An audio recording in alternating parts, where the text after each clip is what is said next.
What up, what up? Welcome back to the channel. I'm Monet, and we are locked in. This is Power Book 2 Ghost, and you've seen the thumbnail. Carrie is playing Lauren. Now, we know where we stand right now. Tariq is in jail for the murder of an officer. Also, he's tied in with a murder for the teacher, Jabari. Now, the reason he's in here is because of two women, and these two play a vital role. We have Carrie and we have Lauren. And Lauren's only in this situation because of Carrie. But before we break this down, shout out to the notification gang. If you're new to the channel, you'll be a part of it. Hit the subscribe button, turn on your notification bell so you get something every time I upload. Hit that like button. It's the easiest thing you can do. Now, we need to break it down because we need to see what exactly Carrie is doing to loop Lauren into this to try to remove herself from the whole situation. So let's jump into it. Carrie is playing Lauren. At the end of the episode, we see Carrie telling Lauren, hey, don't talk to Tariq. Let him go to jail. He deserves what he gets. But we need to know, how did we get here? And this is all because Lauren, we know that her roommate, she's smoking that good weed. You may have a couple of pills or something in there, but she's smoking that weed and she leaves it in her drawer. Now, there's some pills in there also. When they go and do the sweep, investigator Kamal, they go into every single room in the dorms to see who has the drugs. Now, Lauren, she gets hit with these drugs. Now, she's not going to snitch on her roommate, and she doesn't really know if it was hers or not. All she knows is the drugs aren't hers. Now, my whole thing about this is Lauren comes from a wealthy family. She can easily beat these charges. If the drugs weren't in her drawer, you get a little attorney. You can actually sue the school. You can sue the police station for this.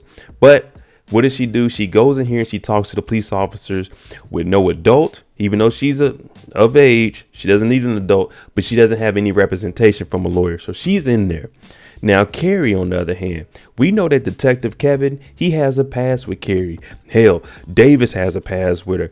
Carrie has a past with Jabari. Jabari is dead. So what Detective Kevin is doing is putting that pressure on Carrie, talking about either you're going to tell me who killed Jabari because she's messing with Zeke, or I'm going to go ahead and expose that you've been messing with a student. Carrie is a prior DA attorney, so she knows the ins and outs. What she does is when they get into the interrogation room, she's trying to get the police off of her case. So she's telling Lauren, listen, if you just cooperate with them and tell them the information that they need, then this will get the charges off of you. Mind you, again, these are minor drug offenses. Lauren has no priors. She's getting off with this. The judge is going to say, oh yeah, we have to dismiss this. Now you can see that she's in there. Maybe Kamal, if I can talk to Lauren, get her to cooperate with us, then she's going to go ahead and give us the information of who the kingpin is. Now, we know the kingpin is Tariq and Brayden, with of course correct, that they have on the roof where Lauren introduced Tariq to the roof. Hey, this is the spot I go to clear my mind. So at this point, Carrie has tricked Lauren into cooperating because Carrie wants all of this off of her back. Once she can get the Zeke little case dismissed where she's messing with a student, if she can get this dismissed, she can go on about her life. So Carrie convinces Lauren to wear that Rolex. Now, with this Rolex, she's recording everything. That's how Tariq actually just got jammed up. Now, at first, she took off the Rolex. You see right here, she had the new Rolex on. She takes it off because her and Tariq are getting it in. Now, when Tariq goes over to her apartment that she has for her brother, she's wearing the watch. Now, Tariq is running his mouth too much, saying, oh, Brayden, he didn't know anything about Jabari until I told him. He doesn't have anything to do with that murder. Now, this is a bad thing. You never run your mouth about a crime that you do. No matter who it is, you just keep your mouth shut. Now, Lauren, when she went to the room to try to talk to Tariq, this is where she's seen Kane.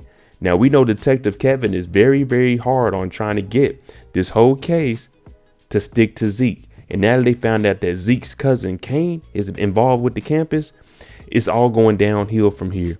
We seen once Tariq got to campus, they arrested him for this. Now, Lauren is looking and she's wondering what the heck has happened. But she knows deep down inside that Rolex was recording the conversation. So the only way that the cops came and checked Tariq's room is because they seen that there was a badge in there. But the only reason Kamal was able to go in there and search Tariq's room is because she recorded all the information that he was talking about. Oh, Brayden didn't know anything. So Tariq running his mouth got him in this situation, but ultimately it comes down to Carrie messing with Zeke, and now she's telling Lauren, look, don't talk to Tariq. He gets what he deserves, because this is taking her out of the picture, and it's putting it all onto Lauren and whatever her relationship is with Tariq. Now, let me know what you guys think about the Carrie and Lauren situation.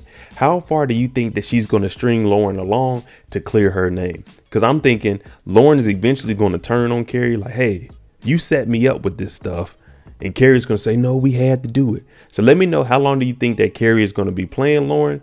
And do you think that it's going to be effective to keep Tariq in jail? I'm Monet. If you like the content on the channel, hit that like button, hit that subscribe button. Thanks for watching. I'm out. Jimmy on the beat, boy.